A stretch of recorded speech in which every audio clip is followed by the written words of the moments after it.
Now it's time to really get into the heart of issues, to the meat of the matter, to the man of the moment. I want to call on Pastor Tunde Bakare to come to the podium.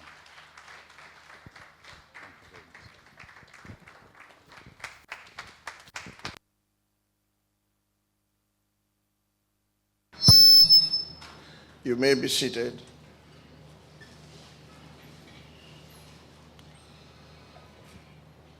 The chairman of Public Policy Forum, Ambassador Professor George Obiazo. When I got the invitation and the letter, and I was told you'll be here today, I wonder what contribution I'll be making in the presence of veteran statesmen like you. But I'm glad you're a professor of political science of reality. Professor Obiazo was once upon a time Director General of Institute of International Affairs.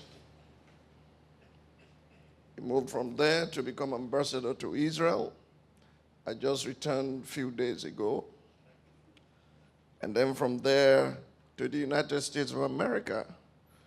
And so if you go from Israel to the US and you're a Nigerian, you have covered the world. Thank you for being here today, sir. Words will fail me to truly describe Professor Anya O. Anya. I've read about him, I've heard about him until the 2014 National Conference. We happened to be in the same committee that focused on the nature of government and how to restructure Nigeria. And then I came to the conclusion, apart from the fear of God being a son and servant of God himself, there are still people left that can give us hope in the midst of our hopelessness.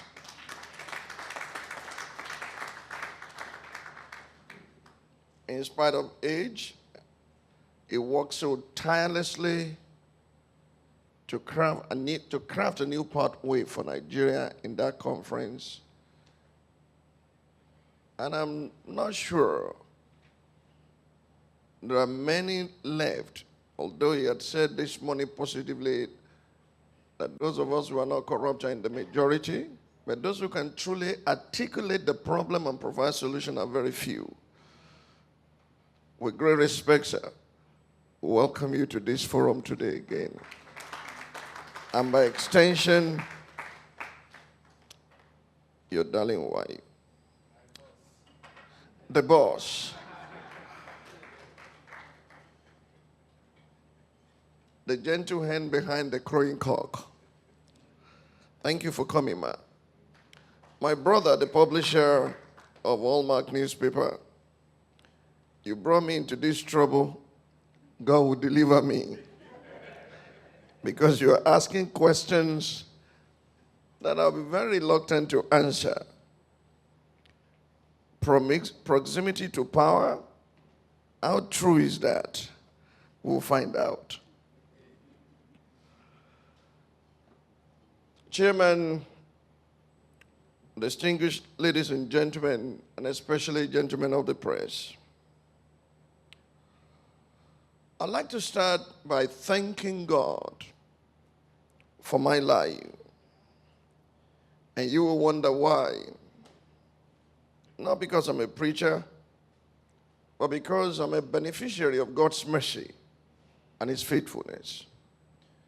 A year ago, on the 18th of May, at a public lecture, I slumped.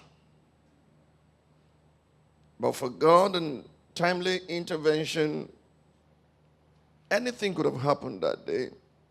But he rescued me from the jaws of death, gave me life, And all the medical examinations found nothing wrong except exhaustion due to dehydration. And I was sentenced to 2 liters of water per day for the rest of my life. I thank God today that I'm still alive. And when I heard there would be another public lecture, I told the church, I said, my heart missed a beat. I said, public what? But thank God he's the author of life. And thank him for sparing our lives. Let me continue my commendation, having thanked God by commending the organizers of this forum for their unquantifiable contribution not only to policy discourse, but also by implication to the pragmatic task of nation building. Through this forum, the editorial board of Business Hallmark is bridging the gap between the knowledge industry and the policy roundtable and contributing to the attainment of the developmental aspirations of our nation, considering the seeming and ironic dearth of capacity in the polity. I believe that through this forum, rare insights from highly experienced policymakers, corporate executives, and resource persons in a vast array of industries and sectors are being warehoused in a national solutions pool.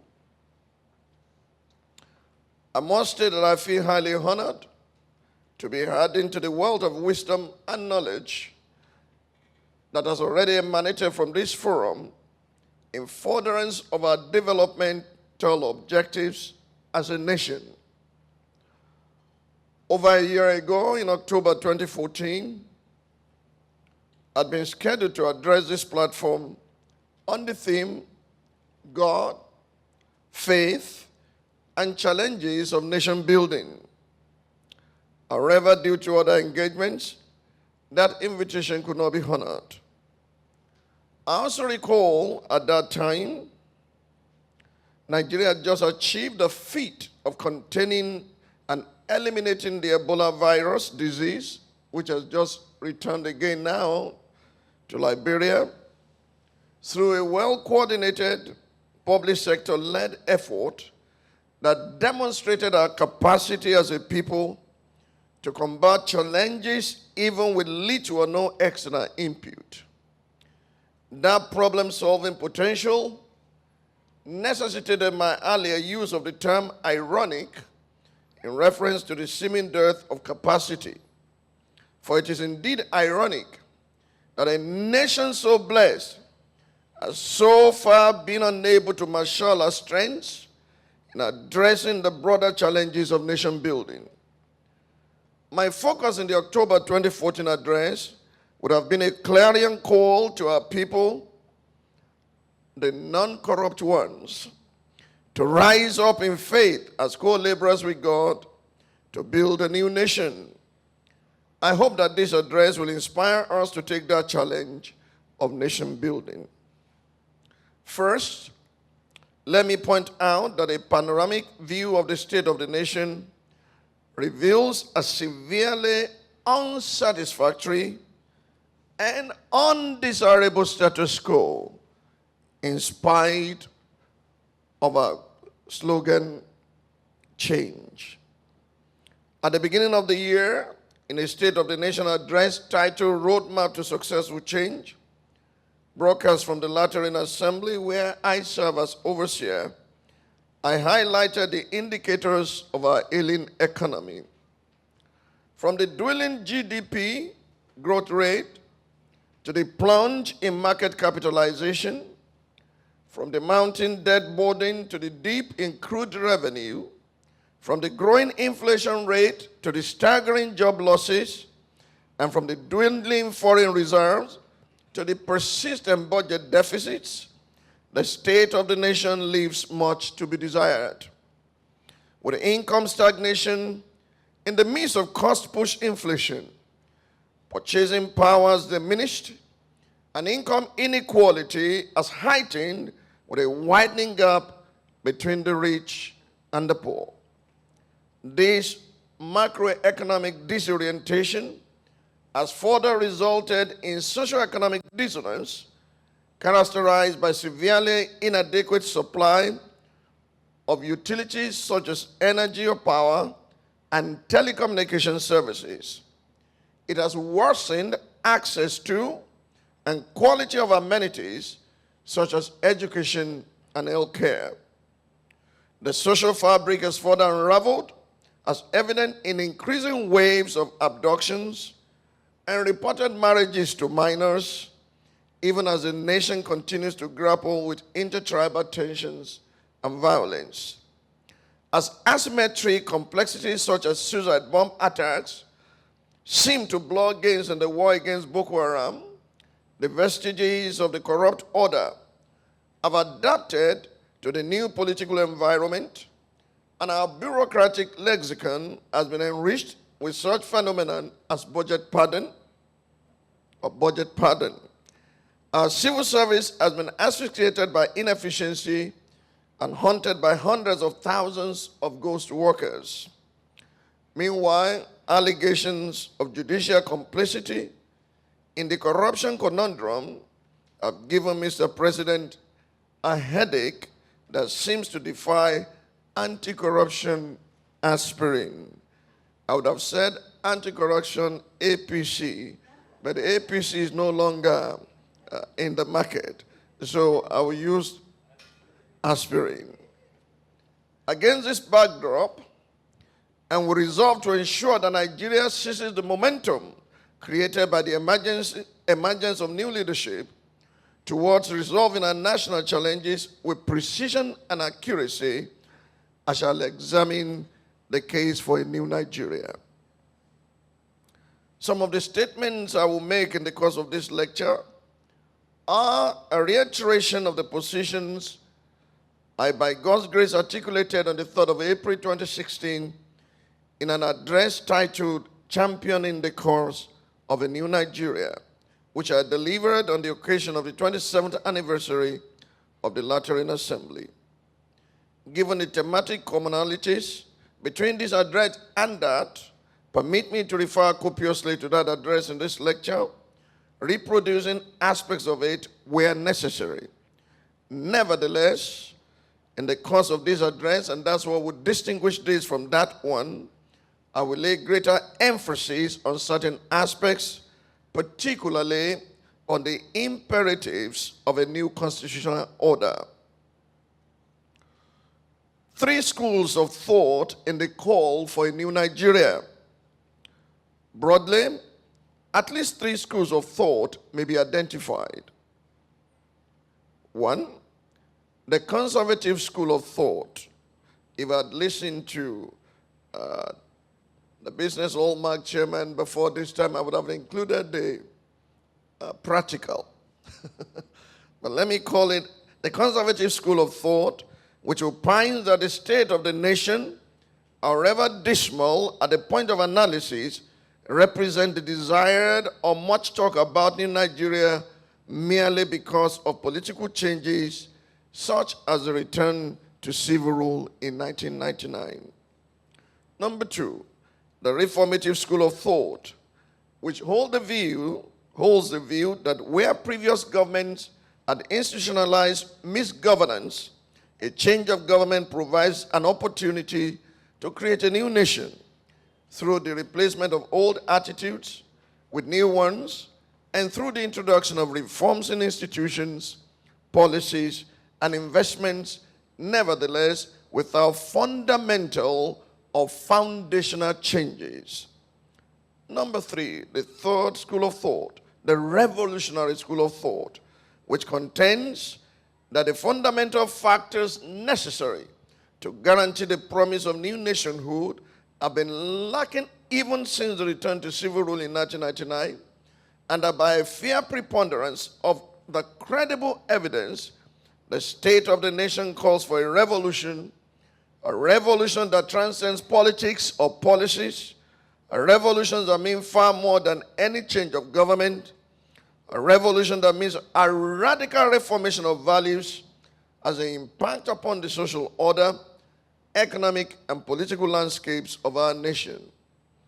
You may refer to the April 3rd address for an elaboration of various calls for a new Nigeria and possibly locate each of these calls within the three broad schools of thought. The Nigerian problem and the pathway to a new Nigeria, the different perspectives. I want to spend a few minutes on that. The Nigerian problem and the pathway to a new Nigeria, different perspectives. The conservative, reformative, and revolutionary schools of thought tend to consider the Nigerian problem and the required solutions from broadly different perspectives. I term these perspectives the 5 hypotheses on the path to a new Nigeria. Hypothesis number 1.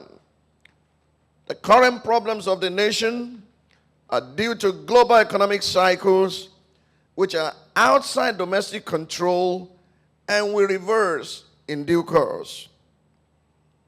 This assumption, which is hinged on the notion that local economics are not immune from global economic vicissitudes, fails to realize that countries, by plugging regulatory leakages with two-pronged valve of integrity and skill, can ensure that their economies wade through unfavorable cycles unscathed or with minimal losses, as did Singapore during the Asian economic crisis of the 90s, and as did Australia in the 2008 global financial crisis. This is why I insist that Nigeria's problems are not the result of global economic cycles, but the consequence of counterproductive national paradigms and self-limiting frameworks of state. How else does one explain the fact that Algeria, which produces far less barrels of oil than Nigeria, and arguably with a population of just over 40 million, boasts of a foreign reserve of about 155 billion, while Nigeria is struggling to meet our foreign exchange needs with reserves hovering at $27 billion. Hypothesis number 2. The state of the nation is an unfolding transformational process and requires patience. When Nigeria returned to civil rule in 1999, the conservatives attributed our national problems to the nascent state of democracy, our democracy.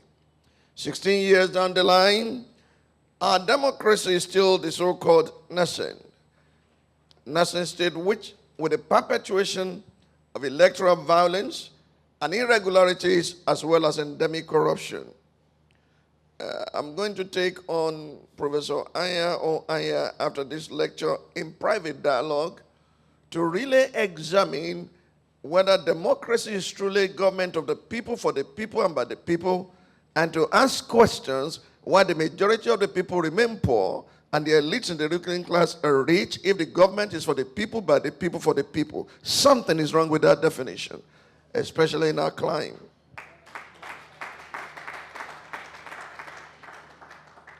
To underscore the fact that there's as yet no evolving transformational process, I ask again the same questions I asked in the aforementioned address. Where is Vision 2020 today? Where is the 7-point agenda of Yaradua? Where is the transformation agenda of Jonathan Goodluck? I dare say that if bold decisions are not taken at this time to do the right things, few years from now, we may find ourselves asking, where is the change agenda? Hypothesis number 3. The state of the nation is merely symptomatic, requiring curative policy initiatives. In recent history, Nigeria has experienced astute economic management through such policy initiatives as the National Economic Empowerment and Development Strategy, so-called NEEDS, facilitated by the economic team of former President Olusegun Obasanjo. However, the futility of this hypothesis is evidenced by the fact that the macroeconomic successes and rapid economic growth midwife by that team yielded a dismal microeconomic and human development performance that saw over 84 million Nigerians living below the poverty line, aside other woeful indicators. I maintain that if mere policy initiatives without foundational structural changes could not deliver the promise of a new Nigeria at that time when the economic climate was favorable, such a symptom-focused curative approach to a national challenge or challenges is predictably insufficient at this time of economic downturn. Hypothesis number 4. The national challenges are systemic, requiring reformative interventions such as institutional reforms and constitutional amendments.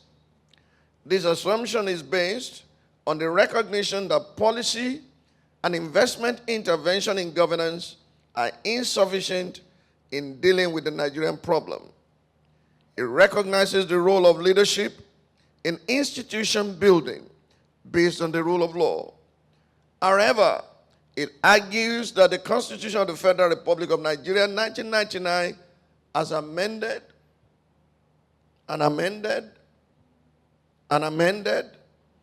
suffices as a basis on which the rule of law can be guaranteed.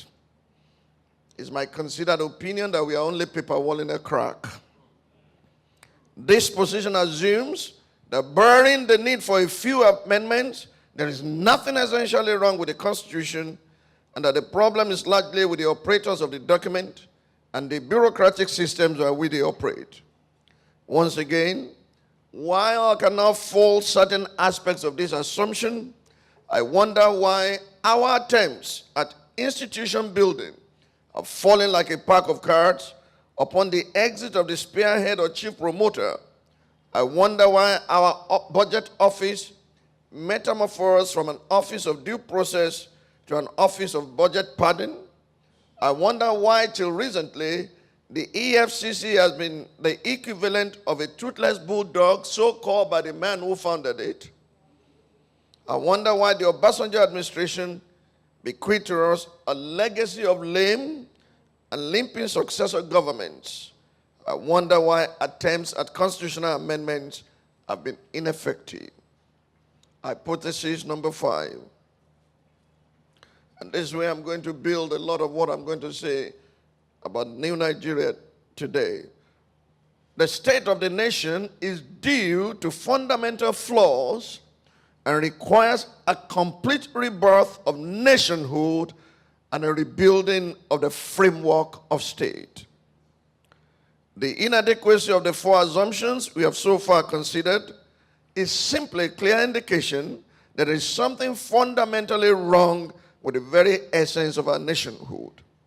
This fundamental error in our national configuration has consistently manifested as defects in the framework of state. It's an error in valid configuration, the end product of which has been structural deformation, institutional degradation, constitutional aberrations, and governmental incapacitation. For Nigeria to overcome our limitations, a nationhood must be reconfigured and the framework of state restructured. Nigeria must be born again.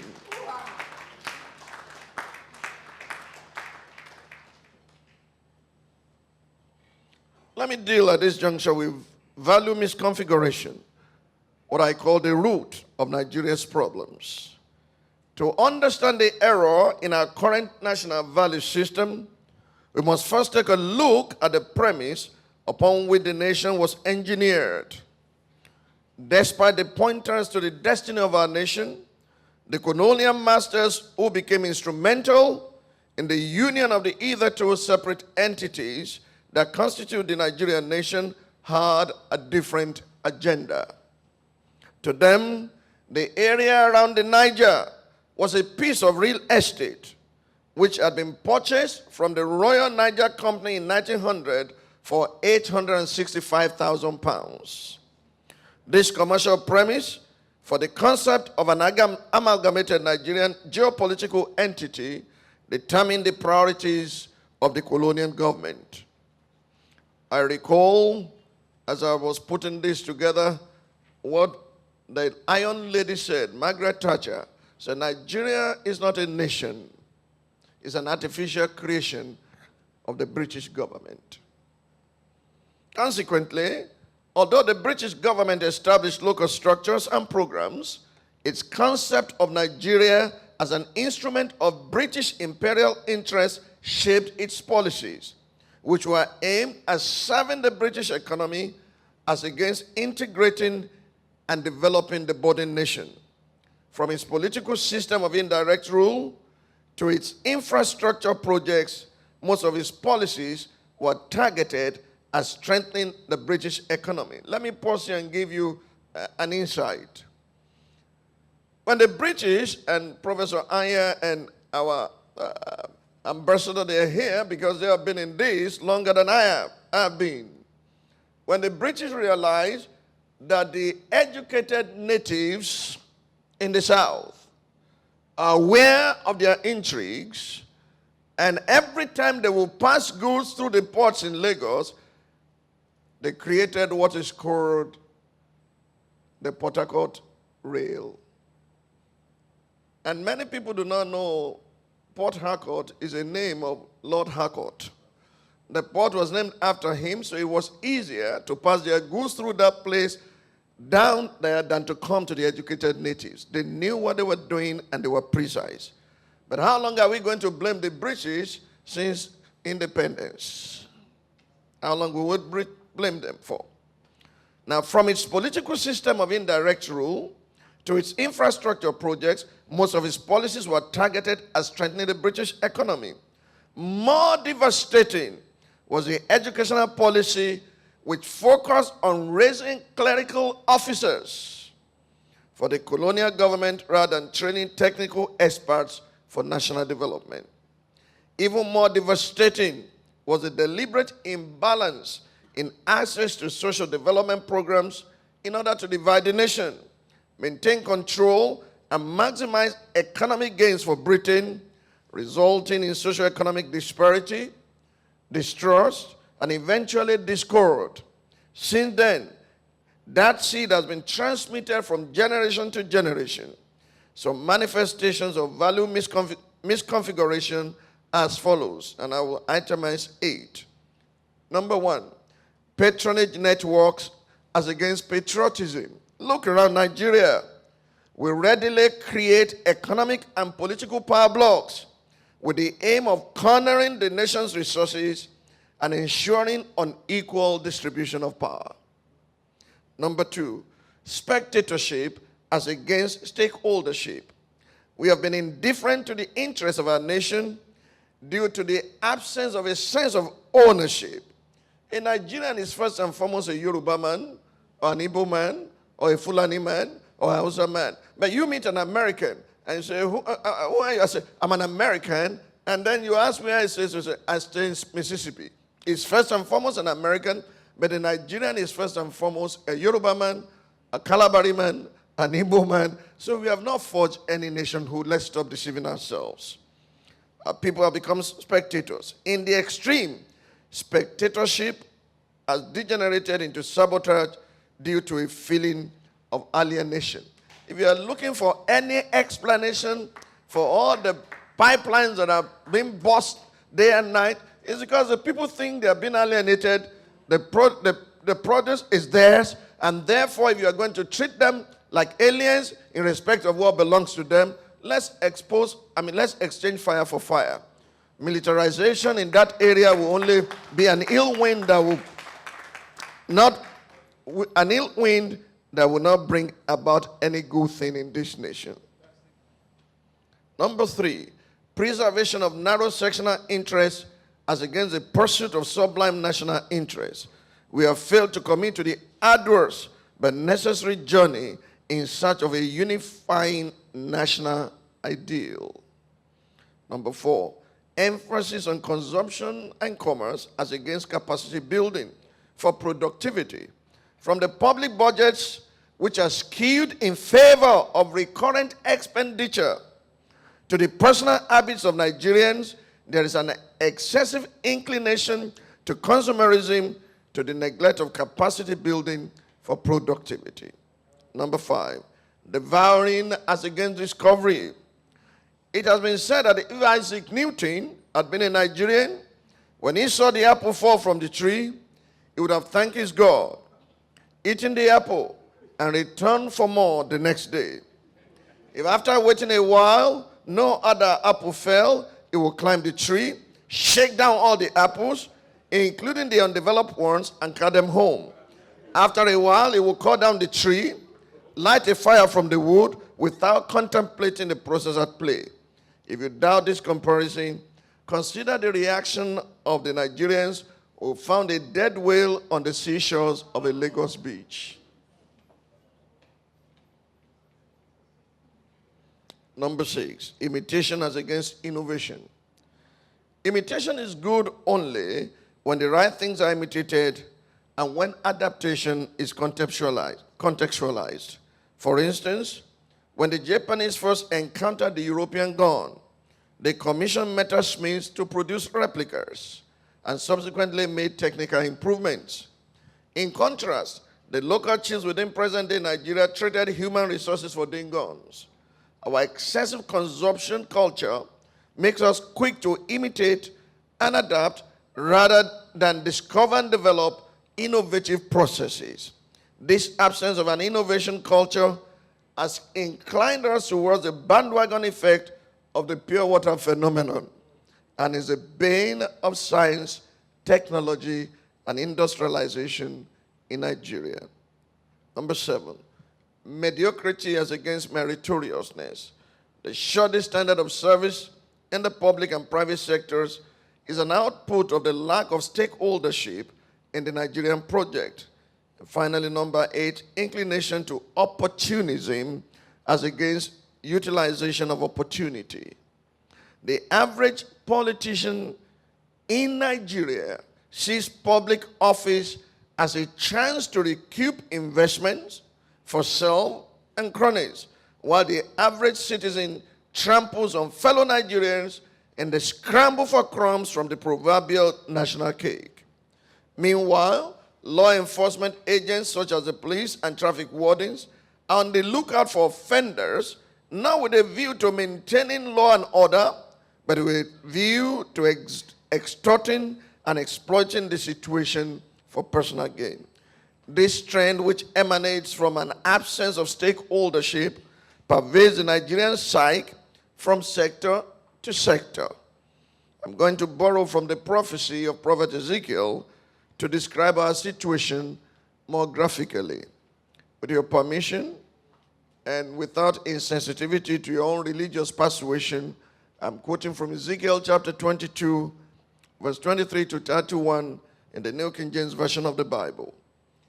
Ezekiel 22, 23 to 31 captures our psyche in this nation. It reads, and I quote, "And the word of the Lord came to me, saying, Son of man, say to her," and that's to Israel. Now the same applies to Nigeria. Say to her, "You are a land that is not cleansed or rained on in the day of indignation. The conspiracy of our prophets in our midst is like roaring lion tearing the prey." So God knows where the problem is. We cannot fool ourselves. The picture of the church is the picture of the nation. The conspiracy of our prophets is in our midst. In our midst is like a roaring lion tearing the prey. They have devoured people. They have taken treasure and precious things. They have made many widows in our midst. The prophets now pass the baton to the priests. They may be in Catholic church or Anglican church or Methodist church or any church. "Our priests have violated my law and profaned my holy things. They have not distinguished between the holy and unholy, nor have they made known the difference between the unclean and the clean. And they have hidden their eyes from my Sabbaths, so that I am profaned among them. So what started from the prophet that was handed down to the priest now got to the princes. Those are the rulers.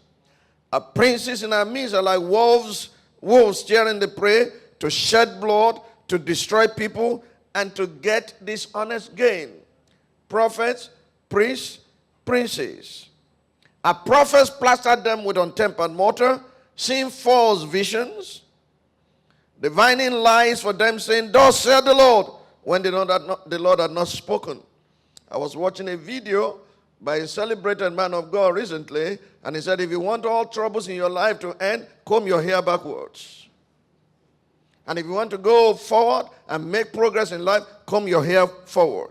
And make sure you keep this comb when you are going for visa interviews or when you are going for a job interview. Now, what has God and your hair got to do? If you are not an idiot, it is the same hair you are coming backward that you are coming forward. But that's what has happened. They have plastered down with untempered mortar, seeing false visions, and divining lines for them, saying, "Thus says the Lord God," when the Lord had not spoken. Now, from the prophets to the priests and the princes, down to the people. The people of the land have used oppressions, committed robbery, mistreated the poor and needy, and they wrongfully oppressed the stranger. See, at the church at Luth, armed robbers invaded it. They carted away all their goods and all their public address system, and they left a note. "We, the Son of God, have come for our Father's goods."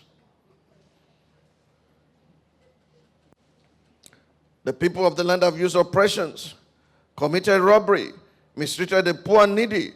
They wrongfully oppressed the stranger. So I sought for a man among them who will make a wall and stand in the gap before me on behalf of the land, that I should not destroy it, but I found no one.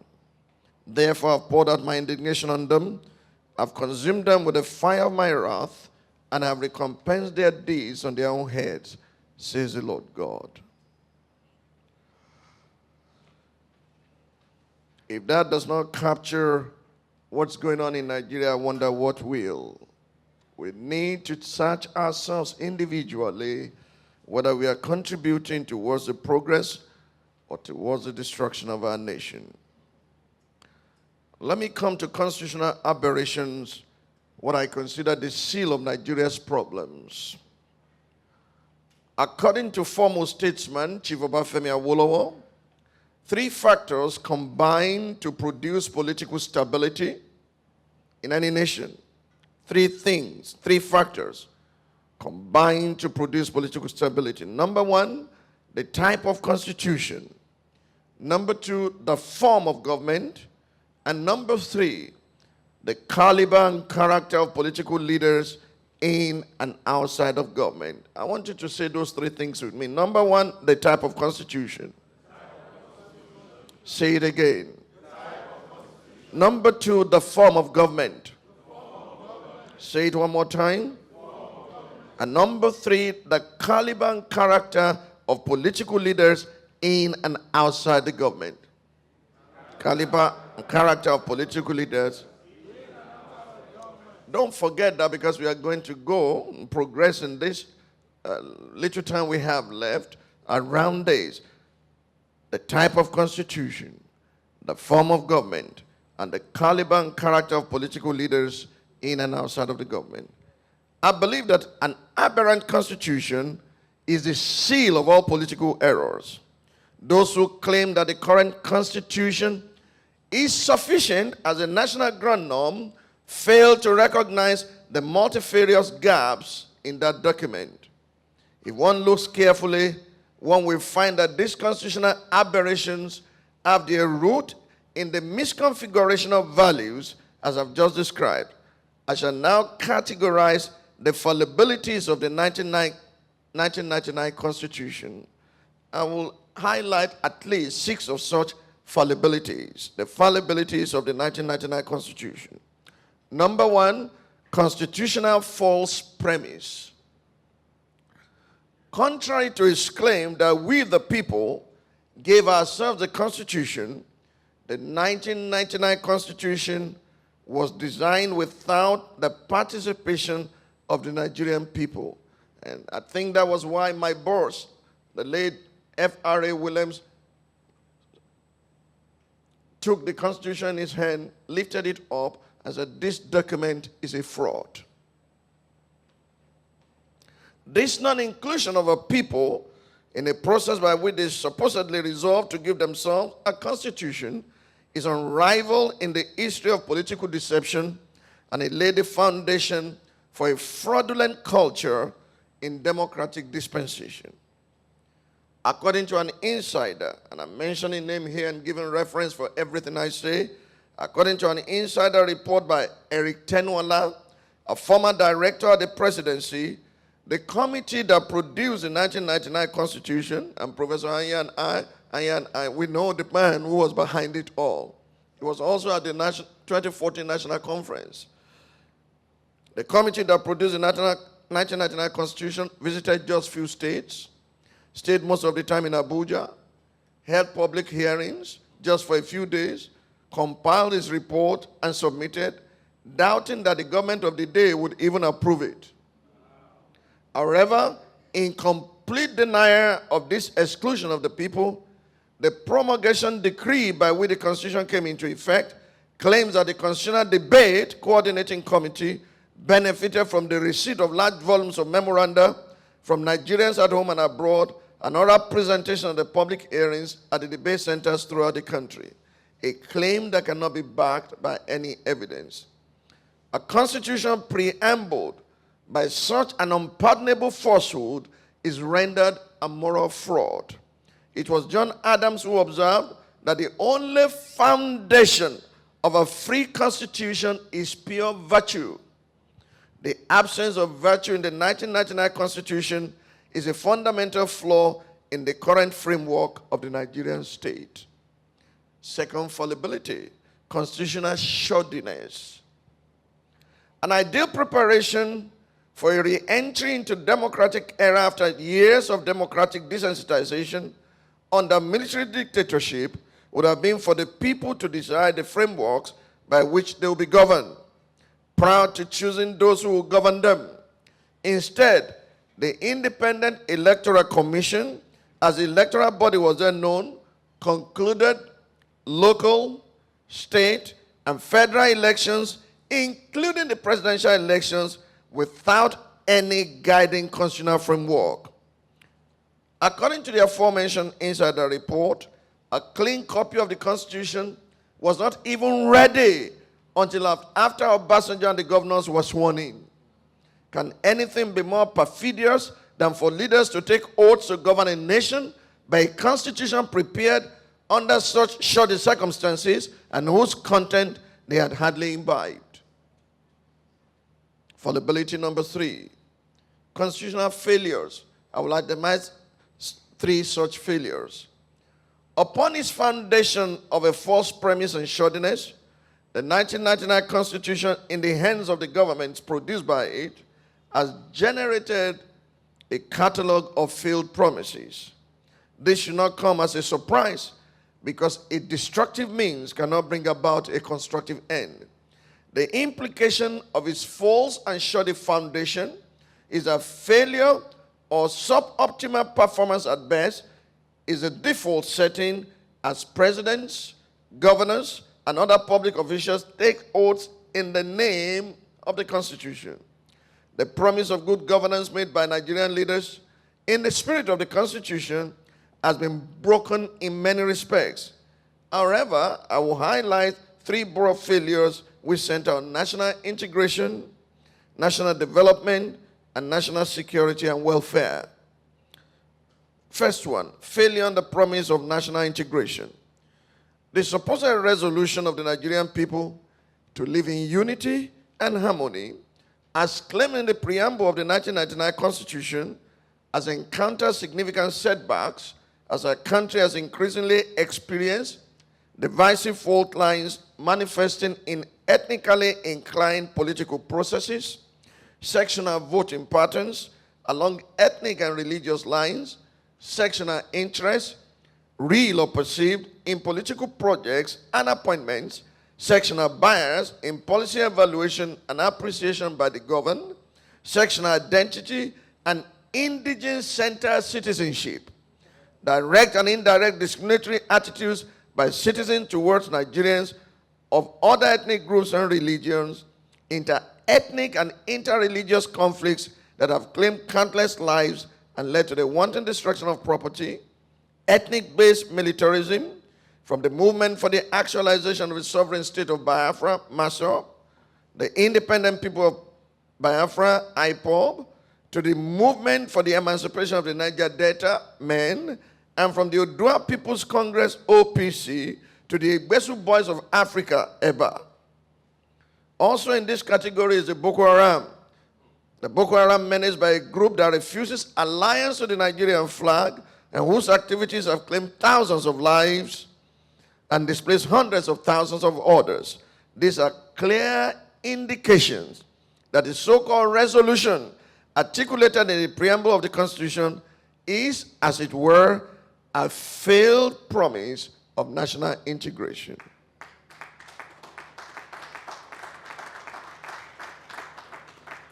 Failure on the promise of development. The Constitution has further failed in its stated purpose of promoting the good government and welfare of all persons in our country, as indicated in the preamble. Nigeria's scorecard in most development parameters clearly indicate this.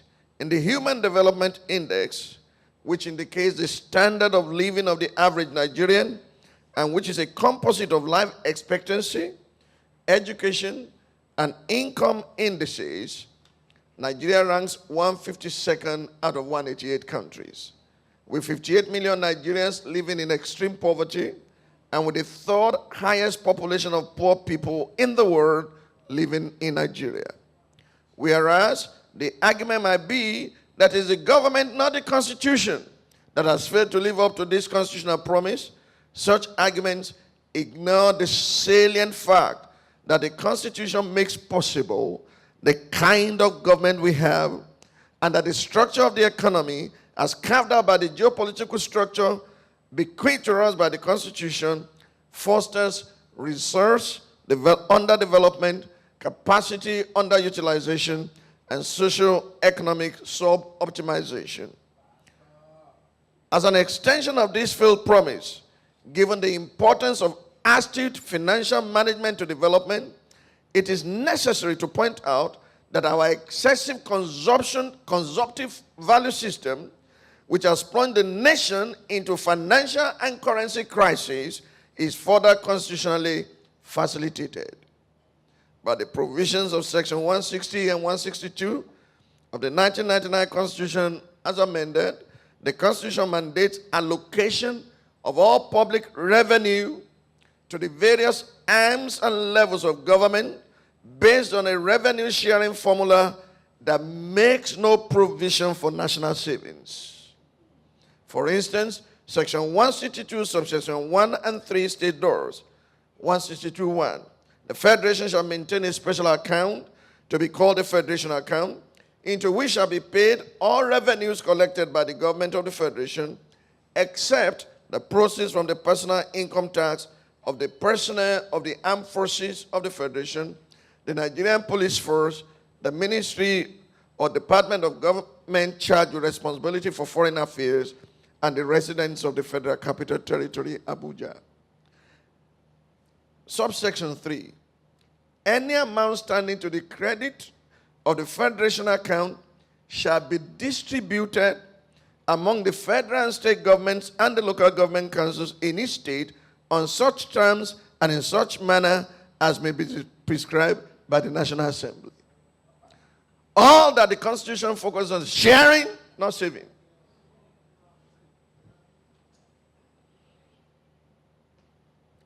Failure number 3, failure on the promise of security and welfare. The failure of the Constitution to live up to its promise that security and welfare of the people shall be the primary purpose of government, as enshrined in Section 14, subsection 2, is seen in the fact that tens of thousands of lives have been lost, millions displaced, property stolen or destroyed due to insurgency, armed robbery, and other manifestations of insecurity since its adoption in 1999.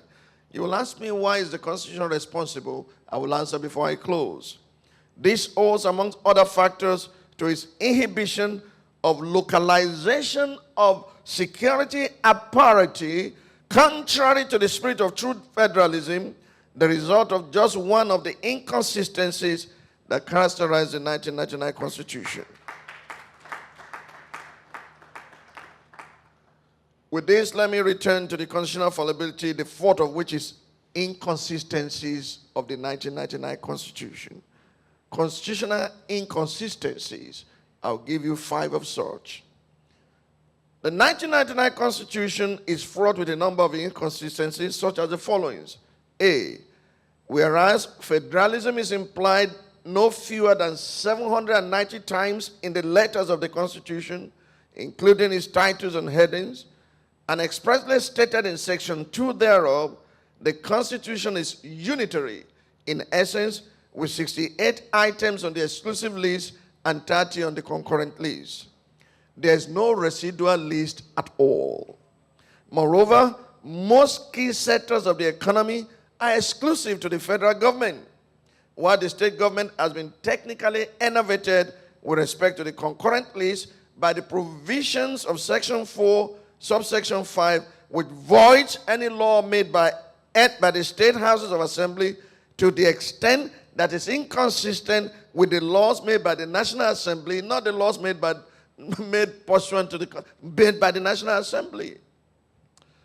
Section B or 2B. Furthermore, whereas the 1999 Constitution recognizes property rights in Section 43. I'm not sure you're hearing me. That Constitution in Section 43 recognizes your property rights. In Section 44, subsection 1, it validates the Land Use Act, which confers ownership of land on state governors. So your land is not yours. You hold it at the mercy of the governor. It also takes away property rights as regards natural resources. Additionally, whereas by the provision of Section 10, the 1999 Constitution prohibits a state religion, it makes provision for religious courts. I don't think you're listening to me. I'm talking of inconsistencies.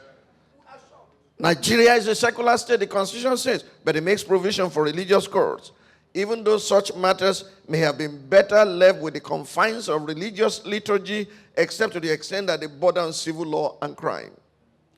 Moreover, whereas in letter, the 1999 Constitution espouses republicanism and refuses to recognize traditional political institutions, it makes provision for customary courts, which deal with matters that are mostly under the jurisdiction of traditional rulers, despite the fact that such matters may have been better left within the confines of custom, except to the extent that they border on civil law and crime.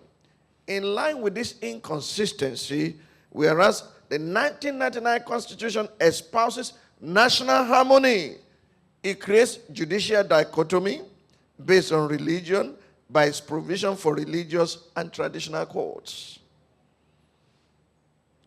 Item D, still on inconsistencies, whereas in Section 154, subsection 3 of the 1999 Constitution, the Electoral Commission is established as an independent body. Are you listening? What's an independent body? The Electoral Commission. The same Constitution provides that the chairman shall be appointed by the president, who by the provision of Section 131, subsection C, must be a member of political party and must be sponsored by that party, thereby setting the stage for the control of the independent National Electoral Commission, INEC, not only by the incumbent executive, but also by partisan influences. Your independent National Electoral Commission is not independent. Item 5. Finally, by the provisions of Section 176, subsection 2, the governor of a state shall be the chief executive of that state, which implies that he is also the chief security officer of the state.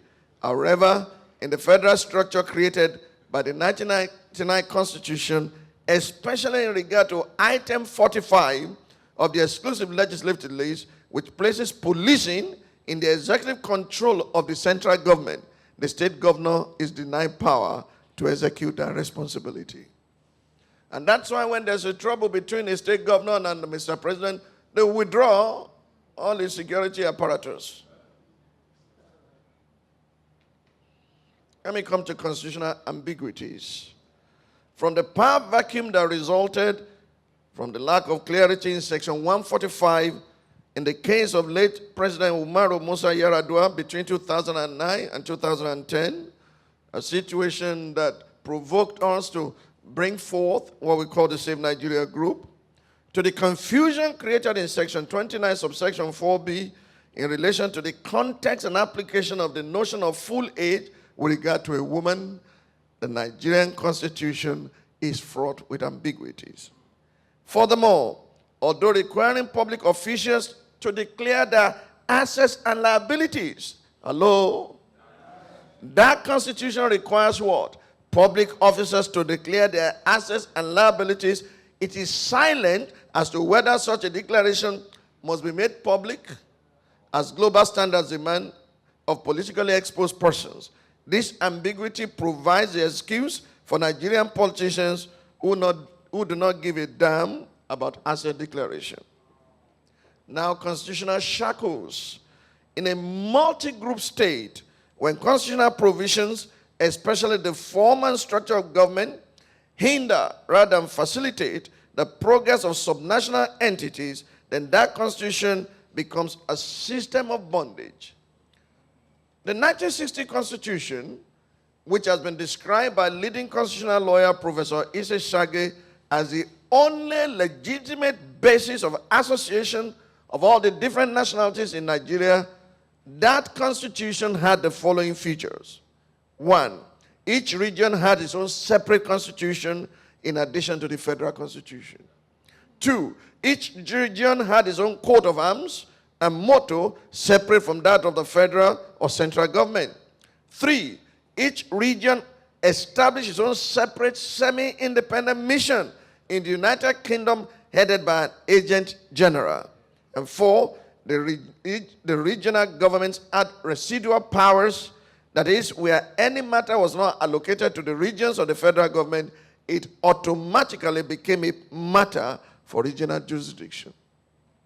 Whereas the 1960 Constitution had 44 items on the exclusive list and 28 on the concurrent, and whereas the 1963 Republican Constitution had 45 items on the exclusive list and 29 on the concurrent, the 1979 Constitution, which was a forerunner of the current Constitution, had 66 items on the exclusive list and 30 on the concurrent. So the 1999 now capped it all. It had 68 items on the exclusive list and 30 on the concurrent. The contrasting consequence is that while the federating units of the independent and republican constitutions were viable, self-sustaining, and relied on internally generated revenue, the federating units of the current constitutional order are not viable. The current federating units lack the scale of those of the early post-independence era. They are largely unable to generate internal revenue and are barely surviving on federal government subventions called allocations that are handed to them in form of allocations. This is nothing but constitutional bondage and a try and tested role to arrest their development. And now that Nigeria is broke, as openly admitted yesterday, the 18th of May 2016, by the Minister of Information and Culture, Alhaji Lai Mohammed, and with 27 of our non-viable states near bankruptcy, is it not time for us as a nation to do a rethink and urgently do the needful? After all, it is said that surgery is better than tragedy. Constitutional breaches. Largely because the people and leaders have no natural affiliation with it, the 1999 Constitution has consistently been breached by public officials while citizens look on as disinterested spectators. Significant cases of constitutional breach include the impunity surrounding the failure of public officials to declare assets, with the Code of Conduct Bureau reporting in 2012 that 134,717 public officers had, as at the time of filing that report, failed to declare their assets. And nothing happened to them.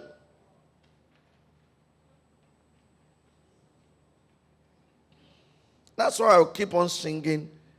Ẹrójú olè ẹ ò mú, ọmọ yín ò ṣàgbàfọ̀, òun kaṣọ wálé.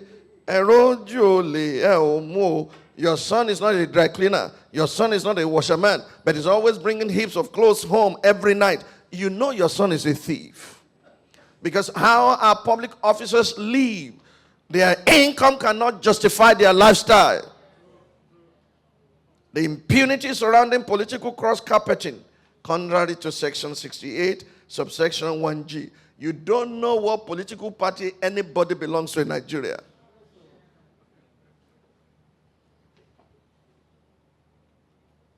You wait. The impunity surrounding executive disregard of legislative summons, contrary to Section 89, subsection 1C. The impunity surrounding executive disregard of court rulings. Executive interference with constitutionally independent bodies, including interference with the National Assembly by, amongst other acts, manipulating impeachment proceedings involving legislative offices and using the legislature to execute state-managed impeachments. Interference with INEC by allegedly influencing conduct of elections by the electoral body. Interference with the judiciary, such as the 2011 removal of the chairman of the appeal court in the midst of an election tribunal through the instrumentality of the National Judicial Council. I happen to be partly a victim of that. Justice Salami ordered that the ballot papers were brought into the court for scrutiny. We employed the best of the best forensic experts. The moment that was done, INEC said we are not bringing it. Judicial Commission was used to remove Justice Salami, and the next court that was considered said, I'm not bound by the previous ruling of the same court. Finally, the blatant disregard of Section 10 of the Constitution as 12 northern states officially adopted Sharia law within the first 4 years of return to civil rule. These and other successful constitutional breaches are an indication of an evolving constitutional convention contrary to the 1999 Constitution. The sooner we address these aberrations constructively towards achieving constitutional rebirth, the better for us.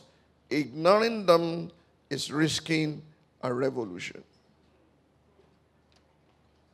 Haven't I highlighted the problems? Let's now focus on the solutions.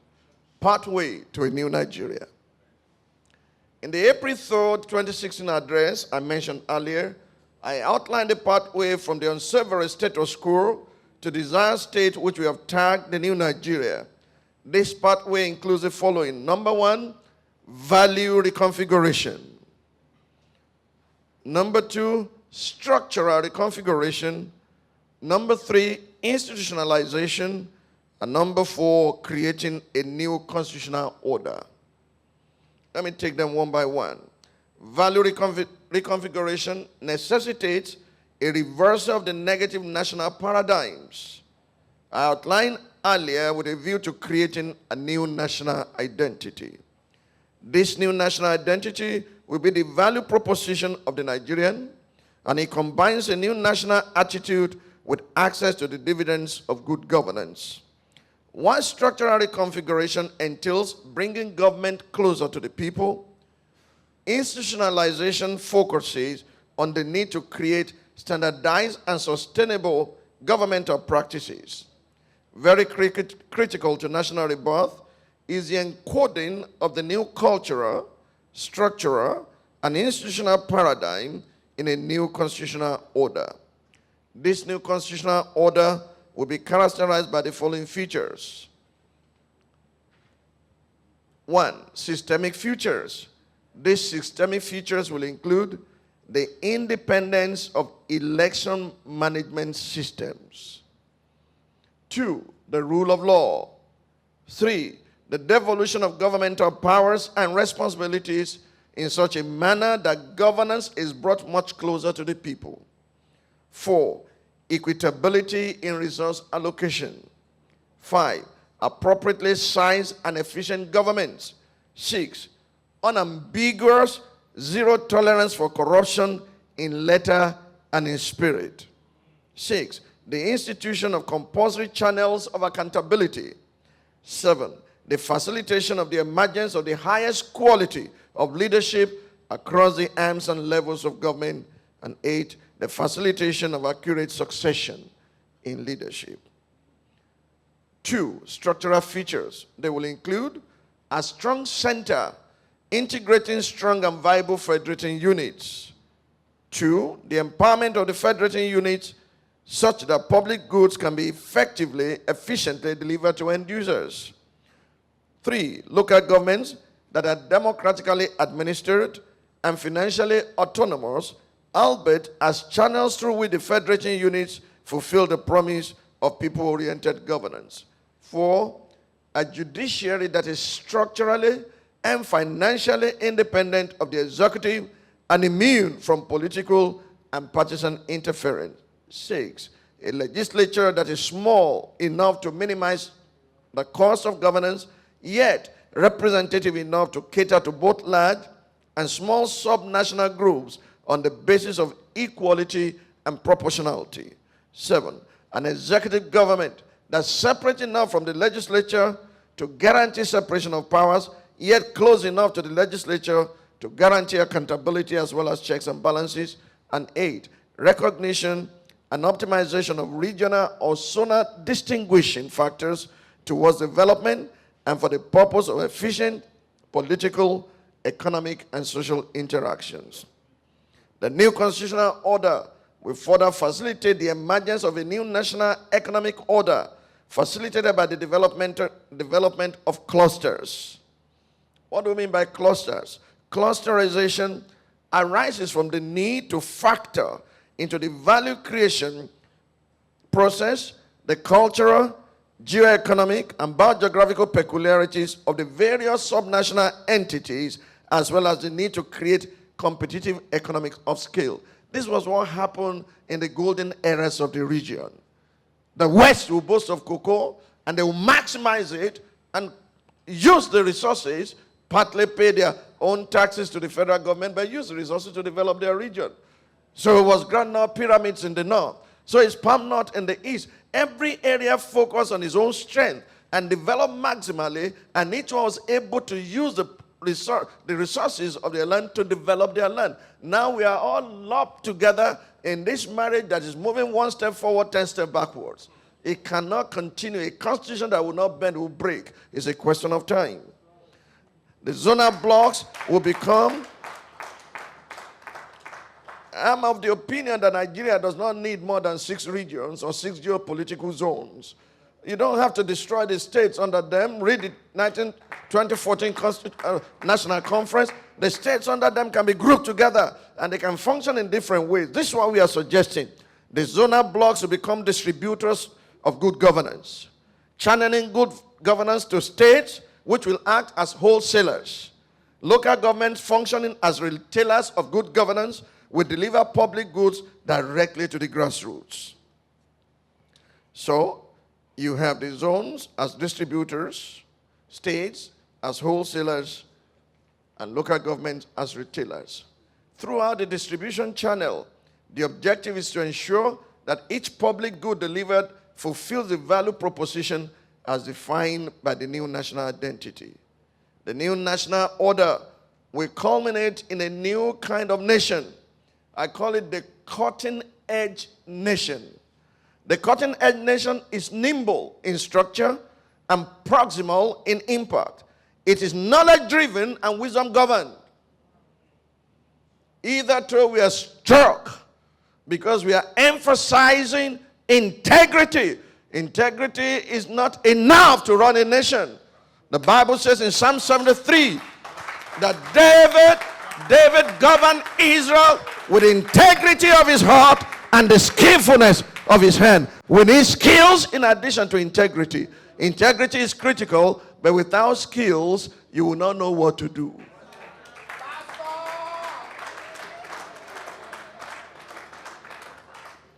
This new national order will culminate in a new kind of notion, the cutting-edge nation. Nimble instruction, proximal impact. It is knowledge-driven and wisdom-governed. It is service-oriented and global in outlook. What do we mean by global? It's globally relevant and locally useful. It's global in outlook. Such nations are characterized by strong and efficient local governments, capable of maximizing local resources to create vibrant local economics and have global impact. Economies that are value-driven rather than currency-driven, where enterprising ideas through innovative financing so that no value-creating idea is allowed to die over shortage of funds. The new order will be further characterized by a competitive public revenue system that progressively eliminates the allocation principle, which only creates lazy and dependent administrative units. Instead, subnational units in the new era will be self-sustaining, generating revenue internally. Federal government, on its part, will support subnational efforts and reward subnational productivity through competitive incentivization and the maintenance of an irreducible minimum standard of living below which no Nigerian must be subjected.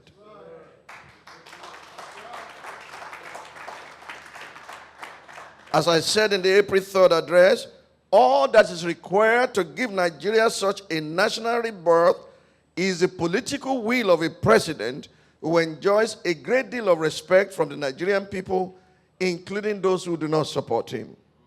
The president may exercise this political will by creating a novel institution, a presidential commission for national reconciliation, reintegration, and restructuring, comprised of a team of highly respected national influencers, men who can stand before you and say, I'm not corrupt.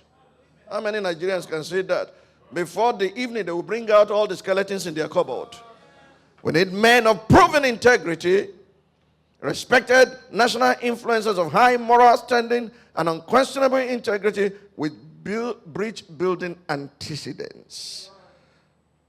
This commission should be mandated to work closely with the stakeholders and power blocks as well as legislative houses to create a new national identity for the Nigerian people, promote forgiveness and reconciliation among contentious interest groups in Nigeria, foster the integration of the diverse sectional groups in Nigeria into true nationhood, facilitate the creation of an acceptable functional governmental structure for Nigeria, and midwife a process of constitutional rebirth that will culminate in a referendum by which the people will adopt a new constitution.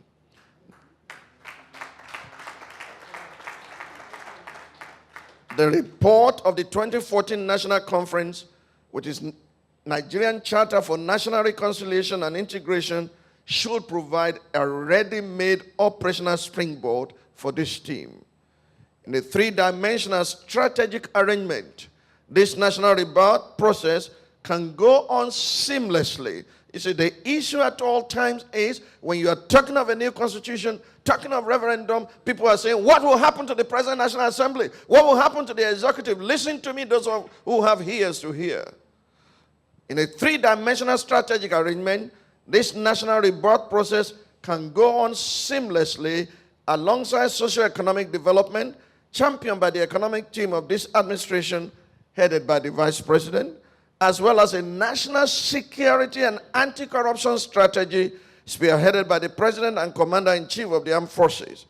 However, within the allowance provided by the current Constitution, until it is replaced, socio-economic development and national security strategies will be channeled in line with the cutting-edge nation philosophy along the lines of which the new constitutional order will emerge. We have thought it through. We know it can happen. It is doable, and we must do it.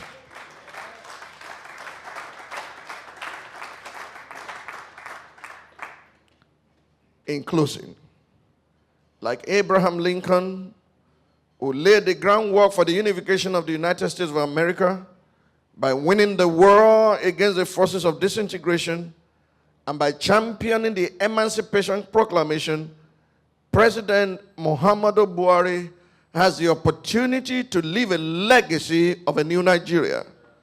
I pray he gets the priorities and strategies right, so that his name will be etched on the pages of history as the president that facilitated the emergence of the new Nigeria.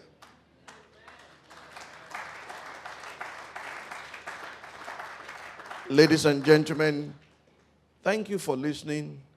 God bless you, and God bless our nation, Nigeria.